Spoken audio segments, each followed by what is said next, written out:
أعوذ بالله من الشيطان الرجيم بسم الله الرحمن الرحيم السلام عليكم ورحمة الله تعالى وبركاته الحمد لله نحمده ونستعينه ونؤمن به ونتوكل عليه ونعوذ بالله من شرور أنفسنا ومن سيئات أعمالنا من يهده الله فلا مضل له ومن يضلله فلا هادي له أشهد أن لا إله إلا الله وحده لا شريك له وأشهد أن سيدنا ونبينا محمدا عبده ورسوله اللهم فصل وسلم وبارك على سيدنا محمد وعلى آله وصحبه أجمعين أما بعد قال الله سبحانه وتعالى أعوذ بالله من الشيطان الرجيم ومن أحسن قولا ممن دعا إلى الله وعمل صالحا وقال إنني من المسلمين صدق الله العظيم. Hadirin para alim ulama, tuan-tuan perempuan jemaah salat zuhur Masjid Raya An-Nur Provinsi Riau yang dimuliakan oleh Allah Ta'ala. Satu kali Nabi SAW melewati satu kuburan. Kemudian Nabi bertanya, "Man sahibu hazal qabr?" Siapa yang dikuburkan di sini? Kemudian Nabi SAW diberitahu, Fulan, Fulan wahai Rasulullah. Kemudian Nabi SAW bersabda, Rak'atani ahabbu ila haza min baqiyati dunyakum. Kata Nabi SAW, 2 rakaat solat lebih disukai oleh orang yang ada dalam kubur ini melebihi seluruh harta dunia kalian semua. 2 rakaat solat lebih disukai oleh orang dalam kubur ini daripada seluruh harta benda dunia kalian semua. Hadirin tuan-tuan perempuan yang dimuliakan oleh Allah Ta'ala, hari ini umat Islam karena mengumpulkan harta benda dunia tak sempat solat.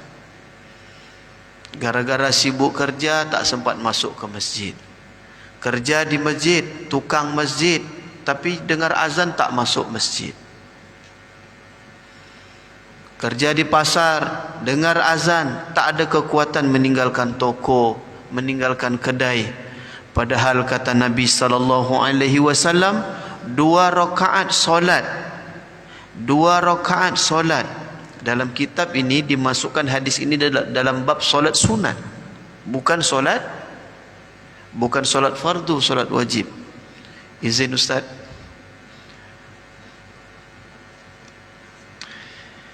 2 rakaat solat lebih disukai oleh orang dalam kubur ini, kata Nabi SAW, melebihi seluruh harta benda dunia kalian. Hari ini gara-gara sawah, ladang, kebun, toko, kantor, orang Islam meninggalkan solat.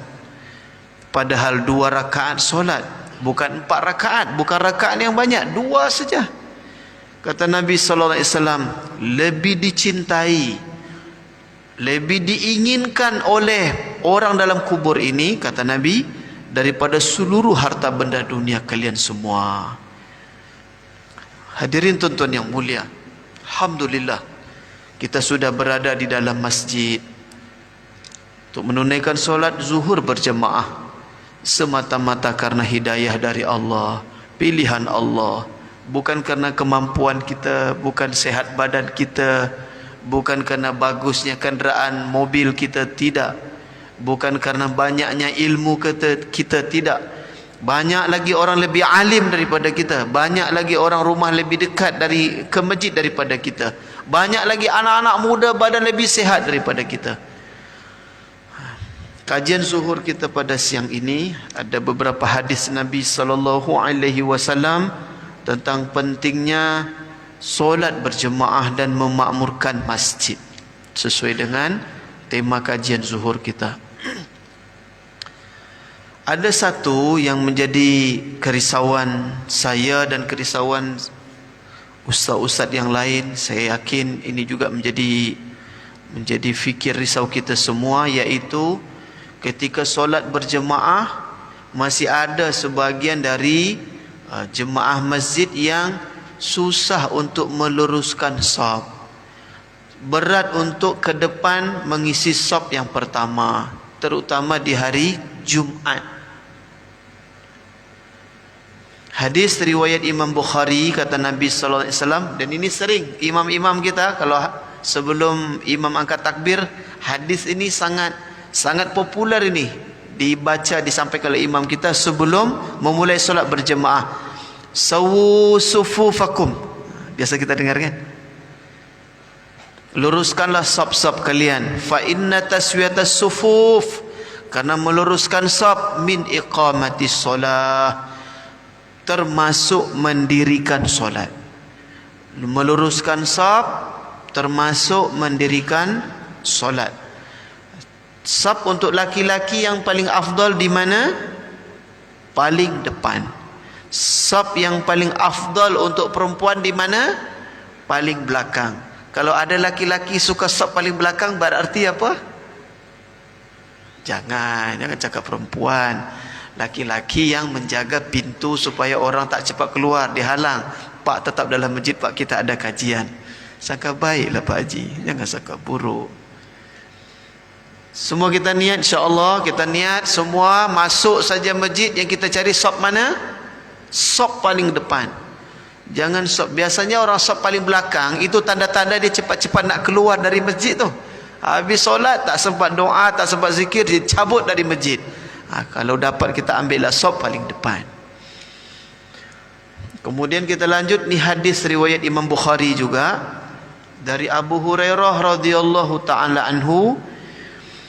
Ia berkata bahawa Rasulullah sallallahu alaihi wasallam bersabda, salatul rajul fil jamaah, solat seseorang dengan cara berjemaah, tudha'afu ala salatihi fi baitihi wa fi suqihi 25 di'fan. Solat seseorang dengan cara berjemaah dilipat gandakan sebanyak 25 kali daripada solat di rumah dan solat di pasar. Biasa kita dengar ada 27, ada 25, ada 20 sekian, ada beberapa persi dari hadis Nabi sallallahu alaihi wasallam. Yang di sini hadis riwayat Imam Bukhari ini, Nabi kata 25 kali dilipat gandakan daripada kalau kita solat berjemaah, daripada kita solat di rumah dan solat di pasar. Ada ASN di sini. Ini yang baju merah di mana bang? Kerja bang? Pemprov. Berapa gaji sebulan? 2 juta. Abang coba dengar baik-baik. Saya ingin tanya abang ni, gaji abang 2 juta sebulan. Kalau ada tempat lain 25 kali lipat daripada gaji abang sekarang, berarti jadi berapa tu Ustaz? 20 kali 2 40, 50. Okey, abang, saya tanya abang ni, yang baju merah ni, ada tempat lain menawarkan abang kerja 25 kali lipat daripada gaji abang hari ini, berarti 50 juta, abang tetap bertahan di Pemprov atau abang pindah? Jawab jujur. Allah Maha melihat, Allah Maha mendengar, Allah Maha mengetahui. Jujur. Pindah. Kenapa abang pindah? Jujur je lah, kenapa abang pindah? Gajinya lebih besar, nilai yang abang dapat sebulan lebih besar, 25 kali lipat daripada gaji hari ini. Betul tak bang? Kalau tempat kerja itu agak jauh, harus meninggalkan keluarga, abang siap? Abang siap. Besar pak, 25 kali lipat, 50 juta. kalaupun harus meninggalkan anak, isteri, abang pasti akan tetap resign dari tempat kerja sekarang, betul? Tapi hari ini kenapa kita tidak mau untuk solat berjemaah ke masjid? 25 kali lipat Allah gandakan daripada kita solat di rumah. Abang pilih mana? Solat di rumah ke di masjid? Subuh tadi. Jawab jujur. Di mana? Subuh tadi di rumah. Kenapa untuk amal kita pilih yang sedikit? Tak mau yang banyak. Kita lebih memilih solat di rumah daripada berjemaah di masjid. Untuk hal dunia, untuk keuntungan dunia, dapat untung dunia, kenapa kita pilih banyak, tak mau yang sedikit? Kenapa Pak Haji? Jawab. Karena dunia ni hari ini nampak, akhirat tak nampak. Sebentar lagi dunia ini tak nampak, akhirat akan nampak. Setelah kita dijemput oleh malaikat Israel alaihi salam. Ustaz Rashid siap-siap sebentar lagi.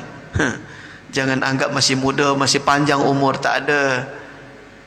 Tuan-tuan yang mulia, kalaulah hari ini untuk keuntungan dunia, gaji, pendapatan, keuntungan kita pilih banyak, rela kita tinggal anak, isteri, berpisah dengan keluarga. Berapa banyak TKI, TKW sebelum Covid dulu di Malaysia, meninggalkan keluarga demi untuk dapat nilai ringgit yang lebih besar daripada rupiah. Tapi hari ini kenapa waktu subuh tak sanggup meninggalkan rumah, kita pergi ke masjid berjemaah?